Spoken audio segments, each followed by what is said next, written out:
大家好，我就是吐槽烂片250解说电影这虎的老车。今天呢，说实话，本来我打算给大家推荐一部国产剧来的，可能这里面也有我主观的因素在里面，因为我本人就比较喜欢看周迅演戏，所以他主演的剧和电影一般我都会去看。虽然咱不敢说他演的剧都是好剧啊，但至少不会像那些流量明星演的那些剧似的，随便一抓都是一坨大便。可能大伙儿一听老车这么说，也差不多猜出我要说啥剧了，那就是这两天新上的这部《不完美受害人》。因为开头的时候咱们也说了，我本来是打算向大家推荐这部剧的，可奈何这剧情实在是不给力。你说一共就20多集，开场前5集逻辑链就已经断了。本来我寻思我再接着看看吧，毕竟这是一个悬疑剧，剧情反转也都是常规操作。可没想到我又往后面追了5集，剧情逻辑还是无法自洽，这就让人很难受了。你要说这剧烂吧，也没有到完全看不下去的那种地步。我目测啊，如果是某瓣开分的话，这剧也就是6分多撑死7分的样。因为像这种聚焦社会问题的悬疑剧，有3个要素对作品的影响是最大的，其中最重要的一个要素就是剧情逻辑。你想想，悬疑剧没有逻辑，你悬疑的是什么？应该这么说，只要是这种剧前面有任何一处逻辑断裂，你后面所营造的所有剧情就都不成立了。再一个就是编剧导演想聚焦的社会问题到底能不能引起观众的共鸣和反思。说白了，主角如果是极少数的个例，你根本就没法引起大伙的共情啊！就好比宋茜演的那个陌生的恋人似的，又是失忆，又是手术换脸，又是遇上雪崩的。你说这事儿一般人谁能遇到啊？你可以说的是一部好的悬疑剧，但你不能说的是一个聚焦社会问题的悬疑剧，因为你这里面角色的经历根本就是一个极小概率的事件。你说你怎么说的是引起他人共情的剧吧？你又不像王宝强8九龙中那种拍的就是关心少数群体的写实片。而至于最后一个要素呢，我想也是这类剧相对权重比较低的，那就是演员演技了。应该说这剧也就是演员演技做的还算比较到位，除了周迅以外，陈数、刘奕君、董洁也都是实力派演员，即便是林允你也挑不出什么毛病。可这种剧你就算演技再好也没用啊，剧本本来就有硬伤，再加上编剧所聚焦的社会问题也无法引起他人的共鸣，那你说你这剧怎么算得上是好剧吧？虽然说演员演技扳回一点口碑，但这剧主要讲的还是案件的事儿啊。你说你事儿都没讲明白，演员演技再好有啥用？就像澳门风云3似的，周润发来了也白搭呀。两位小哥，你说我惨不惨啊？当然咱们说了这么多废话，主要还是得先把剧情说明白了。到底这剧为什么不能引起共情？为什么逻辑不行？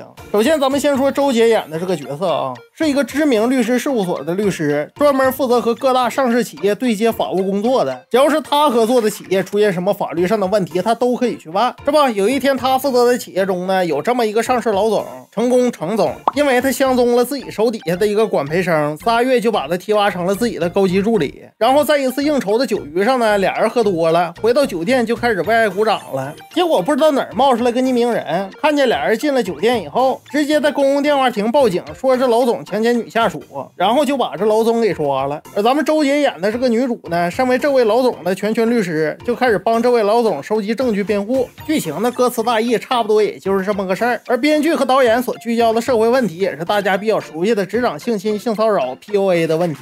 说实话，这个立意和题材都非常不错，但你这里面的剧情逻辑问题实在太大了。虽然说老车没在上市集团工作过，但企业的工作经历我还是有的。而且这类好的电视剧我也不是没看过。你说你相中手底下的员工，火速提拔成高级助理，我可以理解。但身为上市集团的老总，还吃一堆窝边草这种烂事儿，你这不扯淡一样吗？大哥呀，你可是上市公司啊！咱就说，就算上市集团的老总会找小三儿，那他也不可能在自己公司里面找一堆呀。你这又不是完全控股的小企业，就算你想这么干，董事会的成员也不可能让你在公司里面这么胡搞啊！你说这要是小三儿之间相互争风吃醋，事情败露了，或者商业对手给你爆料，你个人名誉是小事儿，影响公司股票，股东们能干吗？再说了，你咋就断定这些股东不会合起伙来罢免你呢？说白了，你和你媳妇加起来才有40%的股份，人家为了搞你，说你行为不端，把你的决策权废了，你不就傻了吗？更何况你自己后面都说了，别人会趁机夺位，咋的？你不出事就想不起来这茬啊？行，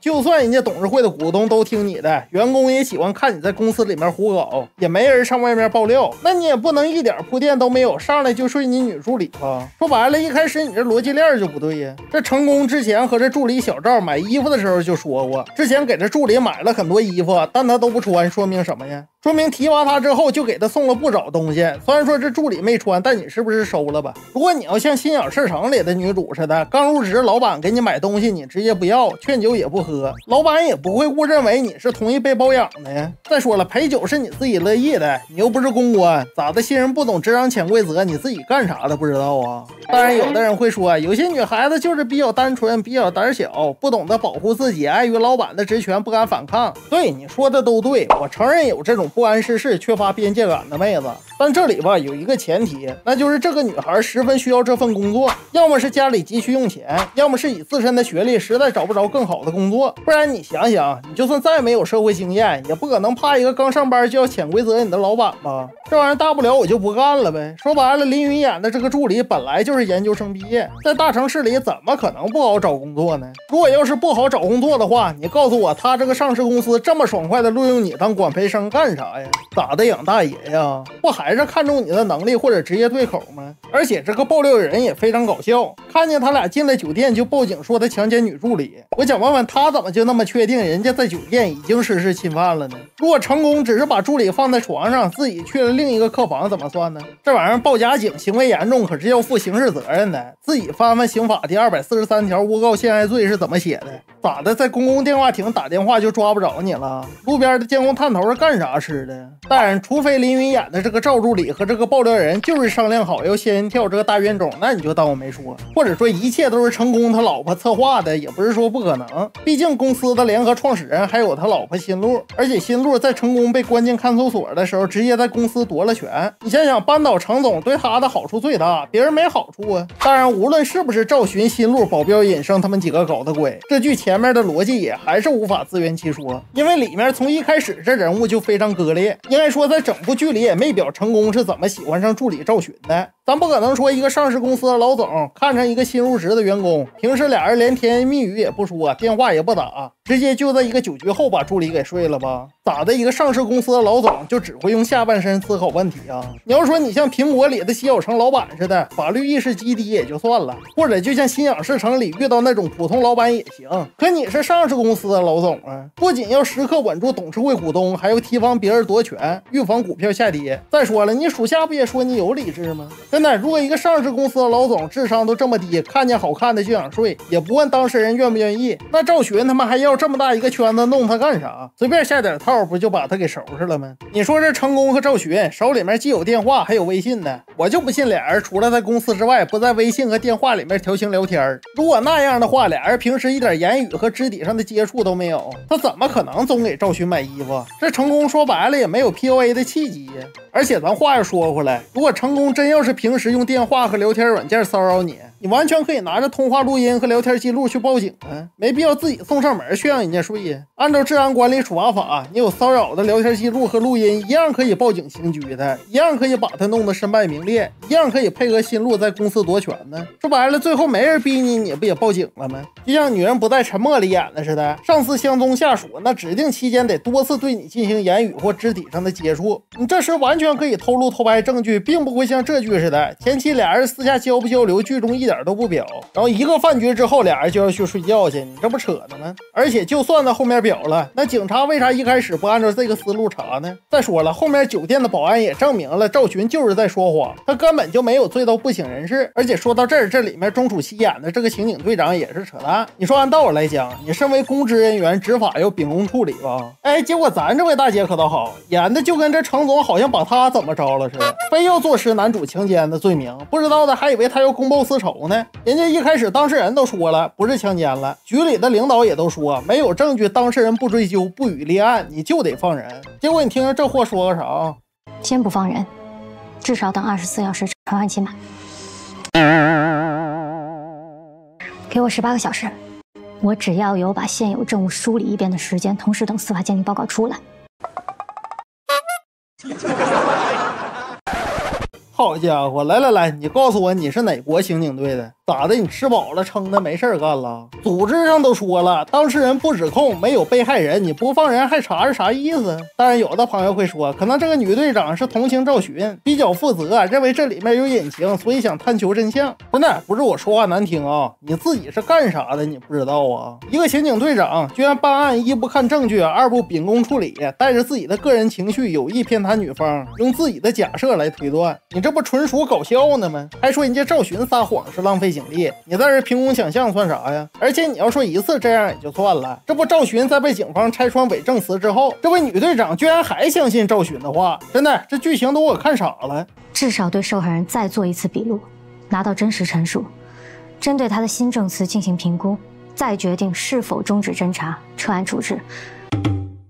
受害人报假案，虚假陈述，导致我们错误立案，甚至抓错人，这可不是件小事儿啊！真的都这样了，咱这位大姐还要反复做笔录，我说你是疯了吧？哎，我说这姓程的是掘你家祖坟了，还是当着大伙的面管你叫阿姨了？都不是我说话难听，你这编剧编的剧情也太扯了。你看看《我不是药神》里面的警察是怎么塑造的，你再看看你塑造的这玩意儿，可以说无论后面的剧情赵寻是不是无辜的，是不是事出有因，以目前的证据来看，你这玩意儿办案办的也太偏了。身为警方，证人证词就摆在眼前，受害人不仅报假案，还虚假陈述，最后导致抓错人，然后居然还要做笔录反复确认。来，你告诉我你是怎么当上刑警队长的？根据我国治安管理处罚法第25条、刑法第243条，散布谣言、警情、故意报假警、报假案、扰乱公安机关工作秩序、捏造事实、诬告陷害他人的，企图使他人受到刑事追究的，公安机关将依法追究其刑事责任。结果到你这儿还要查南方这边，你这不罔顾事实，闭着眼睛查案吗？都不用说成功第2回进警局的事儿，在第1回赵寻否认被强奸的时候，你就应该着手去抓报假警的人。这个爆料人说白了已经犯了诬告陷害罪了，结果你居然不去查报假警的人，人家组织上让你放，你还反复抓着程董不放。你告诉我哪儿的警察会像你这么办啊？真的编剧，你要是找出来一个，我现在直接删号退网，永远不做吐槽视频。而且不光是这位大姐，赵寻其实这个人物也非常悬浮。你想想，赵寻本来就是本地人，在整个过程中没有出现一个赵寻的闺蜜或者发小，你不觉得奇怪吗？这家伙都研究生毕业了，一个朋友发小都没有。编剧，你这刻意孤立赵寻的意味也太浓了吧？最后还要让女主一个对家的律师来开导你，咋的拍言情剧呢？说白了，赵寻这件事也无法引起大伙的共情啊。虽然说职场骚扰性侵这事儿题材非常好，但你这玩意儿拍的属实是无法引起大家的共鸣和反思。这里面情节推动全靠角色抽风，再不就是人物预判。也就是说，女主这个案例一般人想接触都接触不到。你想想啊，你不仅要遇到一个只会用下半身思考的上市老总，还要遇到一个偏袒包容你的刑警队长，而且对方的律师呢，还要是个有人情味的律师。家人不理解你的时候，自己家的本事还不能有朋友和发小，所有事儿都得自己扛。真的，就赵寻这案例，你满地球找吧，我不敢说没有啊，但这种几率比你远方亲戚给你留下巨额遗产的概率都低。